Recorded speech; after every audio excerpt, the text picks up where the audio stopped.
Hi there, it's Sean Kennedy, and time for episode 7 of SKTFM.TV. This episode we go over a lot of more questionable sort of things to do, and we have some interesting things to do recreational-wise and other stuff, so check it out. It should be a lot of fun.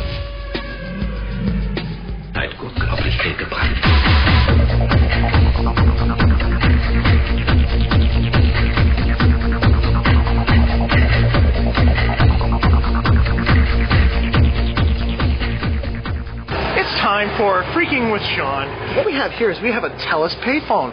TELUS payphones with the new card slots. So I'm not kind of new at the whole Phreaking thing. So let's say I'm going to get into the op menu of your standard TELUS payphone. Now these ones were made by Northern Telecom, and Northern Telecom had default codes that they left in to get to the op menu of the phone. Isn't that creative? So, and the op menu is as follows. You see, you go 2727378. Oh, look at that. I'm inside the op menu of a phone. Okay, so now that we're inside the op menu, you can go and explore this to your own little heart's desire. You can use this to make free phone calls, communicate with loved ones who are overseas, people who are far away, all from within this op menu. Now, if we wanted to say, let's turn this phone off, keep down the general backbone traffic. Let's just go say 66666 star. Oh, use the key now to open the terminal. So if we wanted to get the money out, unfortunately, we can't. There's no dial tone, and this phone doesn't work anymore. Let's go find another phone.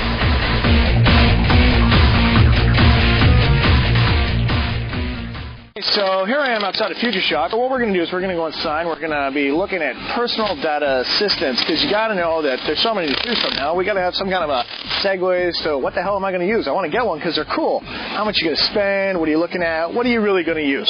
So let's go check that shit out.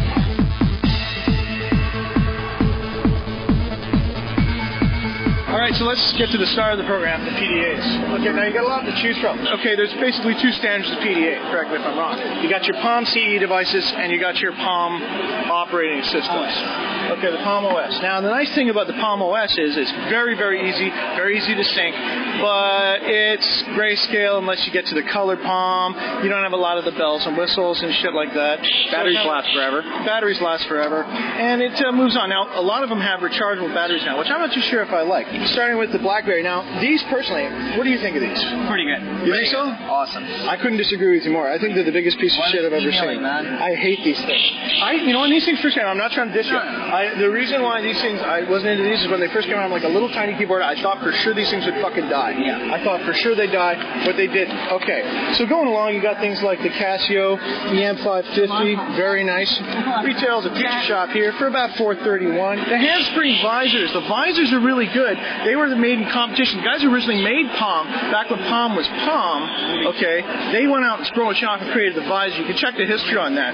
But the problem that a lot of people have with visors is that they're cheaply made. Like they'll break and stuff. You drop it on the screen, they fall down, they break, stuff like that. So I'm a little bit hesitant about the visors. The Sony Clio, which is the new guy out on the block, I guess. Holy crap, this thing is Clio, which is really... Oh, is it? So, I mean, this is really, really nice. You know, I'd be a little bit hesitant of how many times would this thing survive a drop. I happen to know for a fact that Palm devices will survive a drop forever. I've dropped them off the ladders, on the concrete, you name it, they're very nice. Kind of a fan of the Palm. Also, very easy to get hacks and cracks for them. Palm Gear HQ is good, P.D.A Buzz, a lot of those kind of sites. Here, they'll go and show you where you got to go to get your Palm devices. Me personally, I care for the Palm devices. So we got to go for, like, your Palm 5, okay? This was what the Palm 3 became. The Palm 3, if I was going to walk out anything right now, I'd go with a Palm OS. Why am I going to go with a Palm OS? Because it's not Windows. No, the reason why I'm going to go with a Palm OS is because it's very, very stable, it's very fast, and very quick and easy to use. The guys at Palm had their shit together when they made it, okay? You don't really need color. There's a lot of bells and whistles, but you know, it's like the guy who buys the laptop and never uses the fucking thing, okay? I mean, there's a lot to choose from. You can get all the specs and bullshit off the web, okay? You can just go to these guys' sites and check it out. So the thing is, though, what you got to check out is you got to wonder how much of this stuff do you want to use? How much of this stuff are you really going to get out of your P.D.A? Are you really going to use the Windows CE? Are you really going to listen to MP3s on your fucking Palm device? I mean, you might. But give me a break. You're going to get what? Maybe 6, 7 songs tops out of that. So me personally, I kind of stay away from this. So given my choices, given everything here, all this thing here today. If I was a rich man, I didn't care about money, I would probably go for maybe an iPack because they are the top of the line. But the thing is not everyone can afford that. And the guys who can't afford it won't use the fucking thing. So if I was going to use anything, if I was going to walk into the store with anything today, I'd probably go for the Palm 3C. You got all the benefits and the price tag to get. You got color. It's not the greatest color in the world, but you got color. You got an 8 meg card. You got all the upgrades that you get. You get your keyboard, which the keyboard is fat. If you want to get an accessory for the Palm, the keyboards are fat. They're very fat. Now some people, they want the bells and whistles. If you're going to go, if you're a bells and whistles guy, again, I'd stay away from the iPacks and stuff like that because once again, they're not that stable. If you drop it, you kick it around, it's going to give you problems.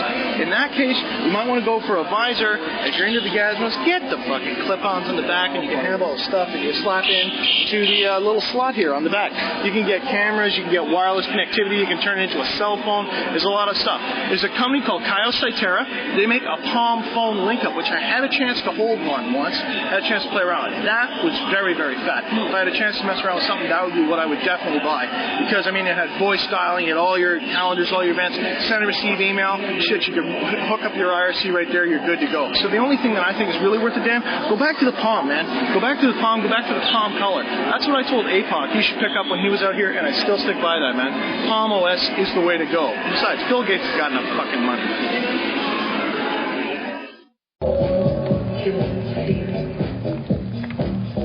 And we're off. Welcome to the second Absinthe making workshop here at Burning Man 2001. My name is Phil, and this is my 5th year at Burning Man. And my first year, I was like any newbie looking around and stunned, and wondering, well, is my opportunity to create something unique and give to this community? And I looked inside myself, and I saw that I was a bartender, I was an herbalist, I was interested in art history, I was pretty good when it comes to science, and I liked drugs too, and all these things kind of, and I'm a gardener. I believe in, I garden, grow my own herbs, and I treat people with herbs, and I grow mild psychedelic drugs too, just for recreational purposes. And I was looking at Burning Man, and I was thinking, I bet I could put together a pretty good bottle of absinthe for these guys. So I came back from Burning Man 97, I guess, and started experimenting with different recipes, and came up with one of 2 current formulas we're going to be looking at today. The main ingredient that goes into absinthe is called wormwood, and wormwood has a long history in natural herbology. It gets its name wormwood because it's primarily used as a wormer to kill parasites in your stomach. And as an herbalist, I actually helped kill a woman's tapeworm with a wormwood recipe. And it's a shitty story. I won't get into it, but anyway, that I successfully used it for that purpose as well. It's very powerful. So it's a parasite killer. It'll probably kill any parasite in your guts. That's where it gets its name. Wormwood, because it's a wormer. It's one of the most powerful. I think it's the most powerful wormer in the book. It'll worm out your baby. More benefits for me by the minute. I fucking hate parasites. It'll kill a tapeworm, but it'll also kill a human embryo. So if there are any pregnant women here, even a pregnant cross-dresser, I won't let you have any. Because it can cause teratogenesis, birth defects, abortion, and something else that's really, really bad. We'll just leave that for the miscarriage. Some kind of miscarriage. Okay, so if there's any one warning about absinthe that's more important than any other warning, is that it is not for pregnant women. But then on top of that, it's highly addictive, it causes brain damage, and should not be used in any kind of an excessive or prolonged basis. I only drink it once a year. Here, I had my first glass in a year yesterday. It's that powerful. Your short-term memory goes, at about a month. You drink it every day. Holy fuck. Yeah, well, you go through stages where you think, oh, this is overrated, and like Whoops, where'd my car go? So you have any insight, anything you want to add? You should know Oh, I did a little bit of research on absinthe before I came down. This is one of the things I wanted to come down to see. We're from Vancouver, Canada, and absinthe just got made legal there in Vancouver. You can buy it by the case, and there's a certain percentage. You probably know more about this than I, but there's a certain percentage you're allowed to import, and the shit they import is like fucking grossly expensive, like $400 a bottle, and they serve it. And restaurants can only import it.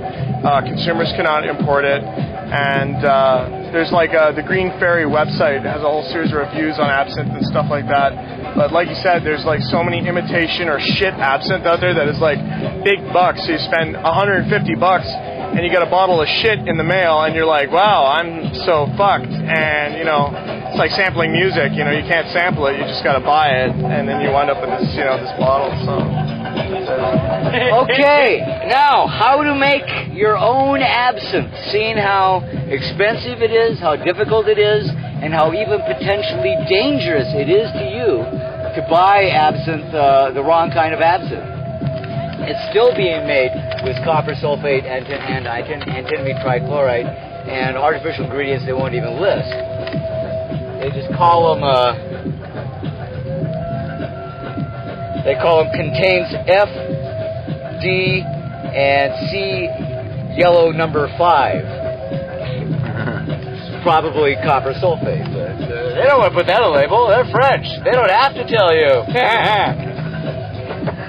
I don't even have to spell absinthe right. I firmly believe that wormwood isn't the only active ingredient because all the other herbs have their own history, and I think there's something called synergy going on, where you have a little of this, a little of that, a little of that, and you get one great big honk of molecule diving in on your brain, like Luke Skywalker on the Death Star.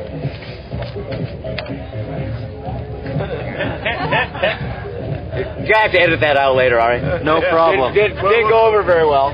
Most people can't get their hands on fresh wormwood, therefore they have to use the 1 ounce dry. So from here on out, I'm just going to talk about the formula using the dry ingredients. Now, you ought to be able to go into any big health store and go to the bulk herb section and look up wormwood and find it there. It should say wormwood, and below that, Artemisia absinthium. All right, so this is about what an ounce will look like in order to make one full bottle of good absinthe. Stage 1 in making homemade absinthe: take the 1 ounce dried homemade absinthe and one 750 milliliter bottle of 100 proof vodka. You need 100 proof, not 80 proof. Like regular vodka, 80 proof. You have to step up to Smirnoff or Stolichaya, whichever one you can afford. I can only afford Smirnoff. Get the 100 proof. You also make it with Everclear, but I think this stuff tastes like crap, and I don't want to put it in my mouth. I'll get good vodka. This works good. If you're just going for the psychoactive effect, you're probably searching for the wrong drug. If you really want to hallucinate, take a candy flip or something.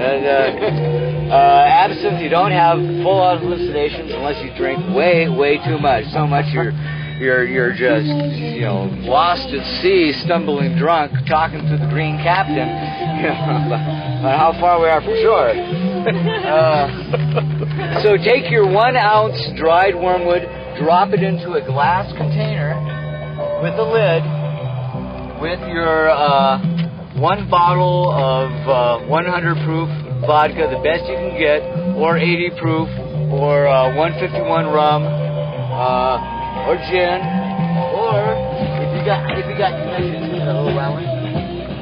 if you got connections, you can make it with 200 proof pharmaceutical.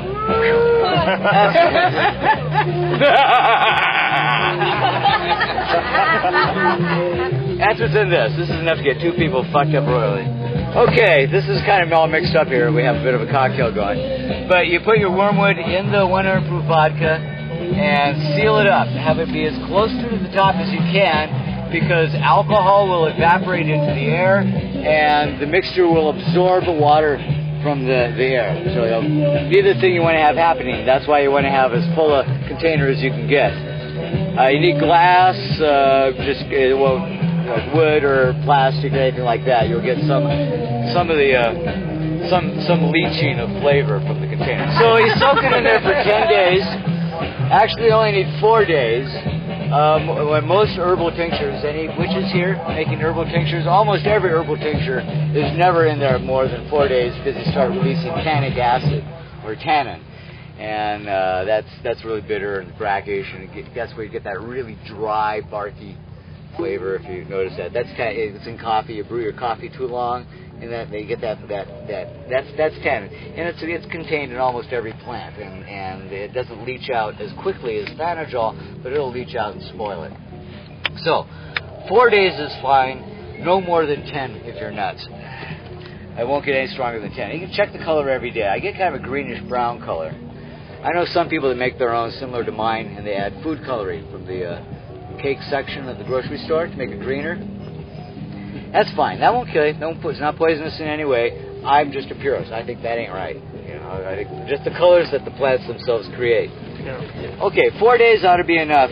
Then when you have 100 proof, you're extracting the chlorophyll, and that's the green. All plants contain chlorophyll. Even gray plants, they have to have it for photosynthesis. So it's in there, and it comes out green. Does temperature have any? Yeah, you don't want it to be too hot or in the sun. It'll break down, yeah. So basement, cool, dry place.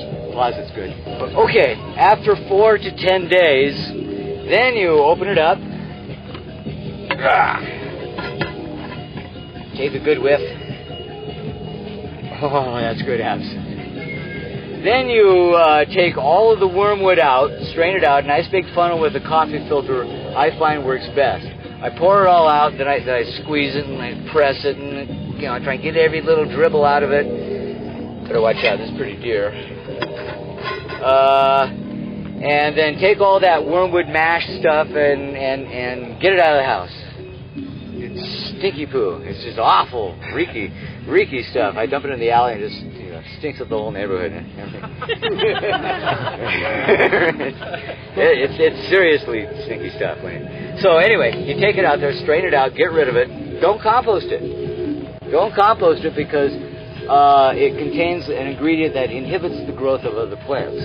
After you strain that out and you've got a nice container, you start step number 2, throwing in all the other psychoactive ingredients. Ingredient number 1 is Angelica, which, any witches here, herbalists? The scientific name is Angelica archangelicum, named after Archangel Michael, the guy who beat up Satan and threw him into a lake of fire. Tough dude, this is his plant. Used in exorcism, used in purification ceremonies, used as an intoxicant in Lapland. I'm not sure why they chew it and they get off on it.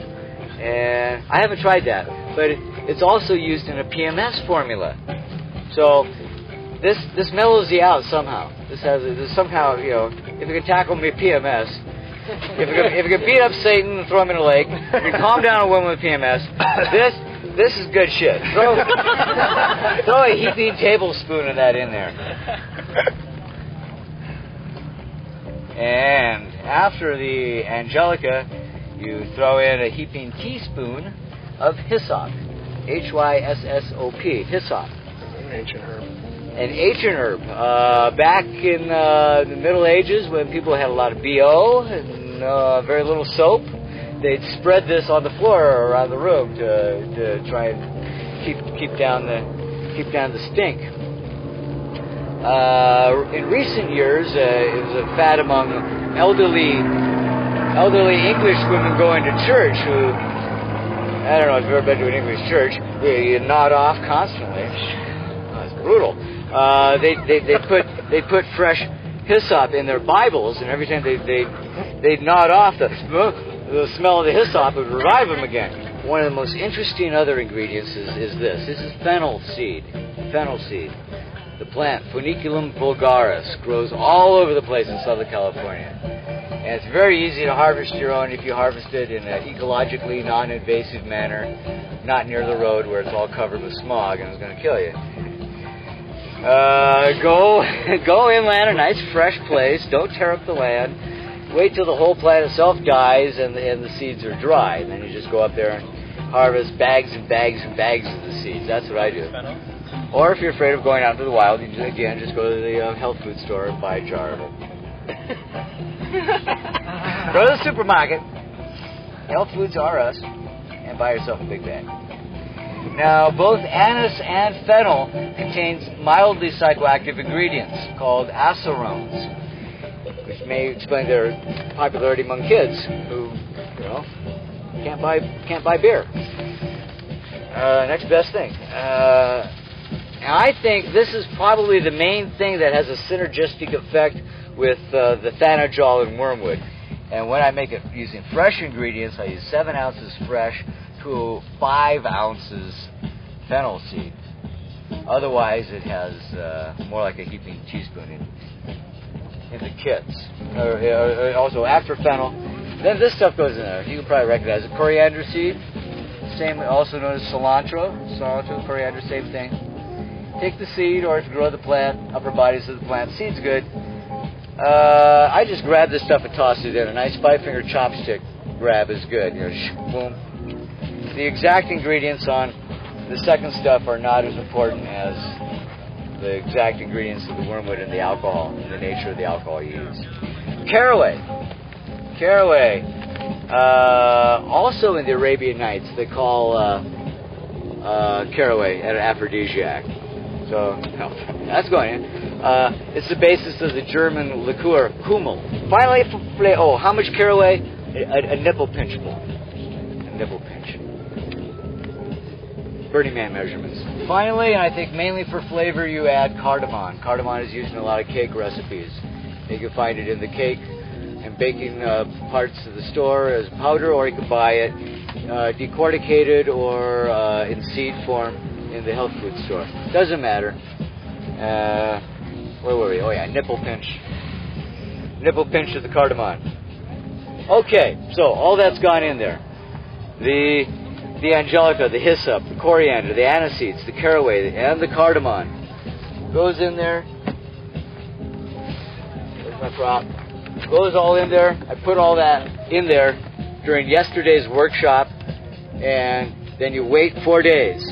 So this is waiting day 1. This will be ready Friday. That's 4 days on top of because you've already strained out the wormwood, and then you put all that shit in there and leave that for another 4 days. Total of 10, or total of 14 or 8, depending on whether you go for the 4 or 10 day soaking session. But according to the directions, 2 weeks, 14 days, 10 for the wormwood, 4 for the herbs. The main reason why people are interested in absinthe is that it is a psychoactive substance with an awesome history, and people want to participate. See, what is this all about? So throw this in the street. Give me something that actually has the psychoactive ingredient. Well, why don't we do that right now? So here's some I made, and this is made with fresh. And in addition to being fresh, this is fortified. And I fortify mine. What does that mean, fortified? Well, fortified like brandy is you evaporate the water. Yeah, you add more alcohol to something to make it fortified. Like, oh, okay. I'm just unfamiliar. But this isn't fortified that way. Oh, okay. This is fortified a different way. Yeah, you read my mind. I save all my pot seeds since all my pot stems. I mean, the seeds are too dear. I use them for something else. I save all my pot stems since Burning Man last year, and that's a lot of pot stems. You have no idea. You have no idea what I do for Burning Man.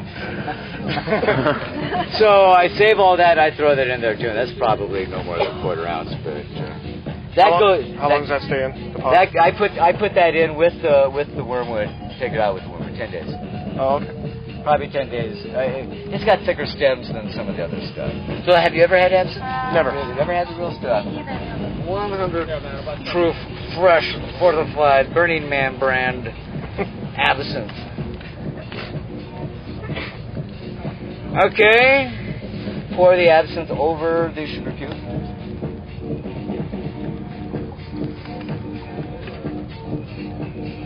Looks like about 2 ounces. Maybe a little less. Okay, matches, fire! I know you do. Right on. Alright, and it's, you can't see, it's a blue flame. And it went out. There it goes. And, okay, see it turned brown, it's caramelizing. There it goes, it's dropping down into the glass. And it went out again. Okay, no big deal. It burns until it caramelizes, and it's still burning. Blue flame, alcohol flame, very hard to see it. Very hard to see there in the light, yeah. So you're supposed to burn now? Afterwards you're supposed It starts to gut. When it starts to gut, in a darker room, it starts to go flutter like that. When it starts to gut, then you go like that. And sometimes it will set the rest of the stuff on fire. Then you just smother it with your hand like that. So the minute you start to see regular flame, you dump it into the glass. Yes. What's the point of that? Or is that just flavor? To caramelize the sugar. Oh, I see. Okay. And then you add an equal amount. Can you hand me the water here? And it's 1-to-1. An equal amount of water, usually really cold. You should keep the fire tan with this back. No, keep it. Thank you. The fire dance there. I want to remember it. Okay. Here we go. Let's see if it looshes. And ever so slightly it turns milky. Ever so slightly it turns milky, even though we're in the middle of the desert. Really, to get it to loosh well, you have to use ice water and you keep the absinthe in your freezer. Like you keep your vodka in the freezer and use it as cold as possible. It might loosh better, but that's not bad under the circumstances. Cheers. You want to do the whole shot or what? It's all yours.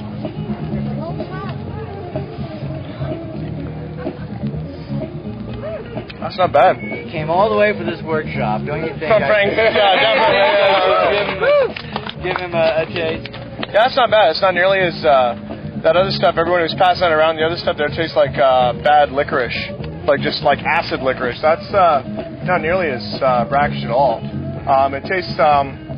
It's definitely got a licorice flavor to it, and it's got a the after like going down. It's pretty smooth. It's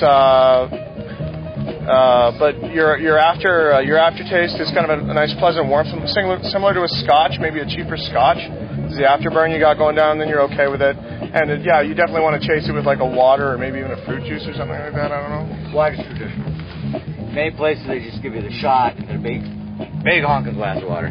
So how much is excess? 2 ounces is enough to get you the little bit of the basic feel while still being able to fully control it. Thanks. And you're slightly under that. Okay. Then double that, and then you start to lose it. Okay. And so that's like 4 ounces. That much, like 4 ounces, because a lot of guys, they do 4 ounces of Scotch. You start to lose it. Oh, I see. Okay. And then 6, 8, 10 ounces. Way too much, and I don't think you can do that with 100 proof vodka. Go any higher than that without just falling over. Getting fucked. 100 proof vodka is just too much alcohol to be able to. I don't know about you, but I'm feeling it right now, so that's fine. Thank you. Of course, I'm kind of hypersensitive. I don't do a lot of shit. I only do it on special occasions, right? Yeah, me like too. 2 or 3 bong hits, and I'm fucking fucked for the day, right? So. Sounds all right. That doesn't sound too short. Every 20 minutes. Or so. Shit, man! I should have brought him some Texada Gold. Fuck. Oh yeah. Come back.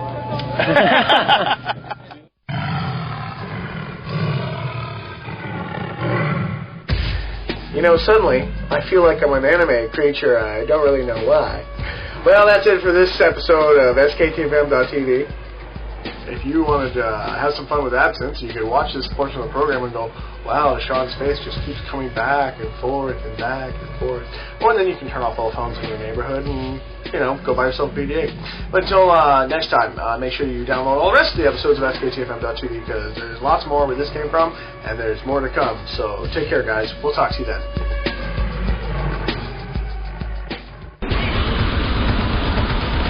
Feel bad. I was all like, they were all cool with it. I'm like, man, these guys are dumber than dog shit. That doesn't change the fact they are actually dumber than dog shit. They don't know anything about tech. But they're nice people. Yeah. There's nice people who don't know shit about tech. They don't have to know about tech. Do you know about tech? You are automatically nice. No, I'm a fucking dink, and I know lots about tech. Really. But, no. Look, I feel all bad. I thought that we'd be kicked out. Like, get that video camera out of here, you fucking suck. No, okay. No, you're really cool. Yeah, I'm glad you think so. God, what a dink. My name's Sean Kennedy. I am a fucking dink.